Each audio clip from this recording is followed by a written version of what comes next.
إن صقور السلام هم أبطال مصر، أصحاب النصر وصانعوه، وهم حينما يحتفلون بأعياد انتصارهم إنما يعبرون بذلك عن أن رسالتهم المقدسة هي التي جاءت بالسلام ومهدت لها. فحمدا لله الذي صدق وعده ونصر عبده وأعز جنده وهزم الأحزاب وحده.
شرف السلام الوطني.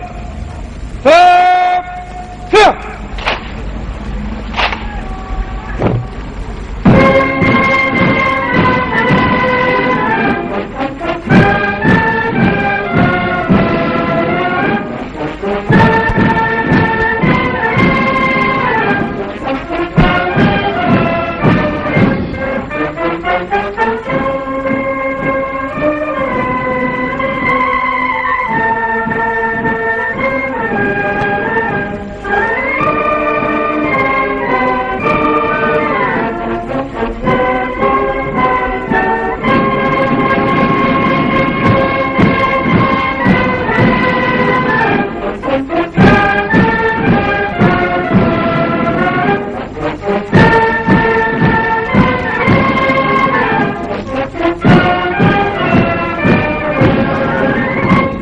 على الشرف جبل فوق.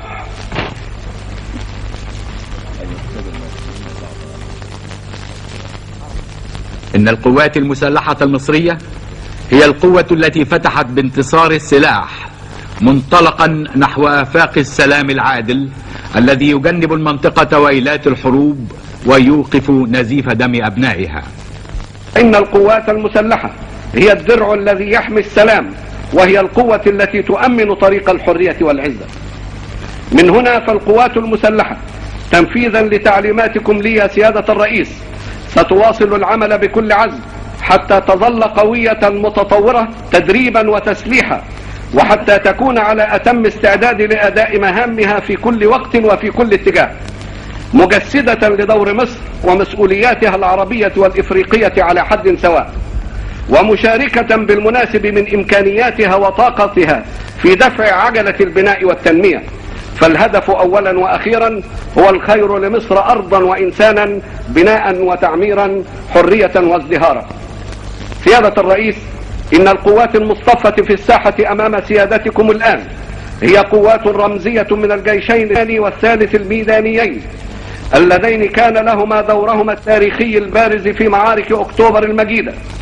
وقبل أن أصحبكم يا سيادة الرئيس في جولة تتفقدون فيها تلك القوات، أود وأنا ابن القوات المسلحة الذي يعرف طبيعة الإنسان المصري المقاتل أن أؤكد لسيادتكم أمرين. الأول أن القوات المسلحة تدرك معنى أن تظل قوية ساهرة، وكيف ولماذا يتحتم أن تظل قوية ساهرة. والثاني أنها لا تنسى ولن تنسى شهداءها الأبرار وجرحاها الأبطال الذين رسموا بتضحياتهم طريق مجد الوطن وعزته.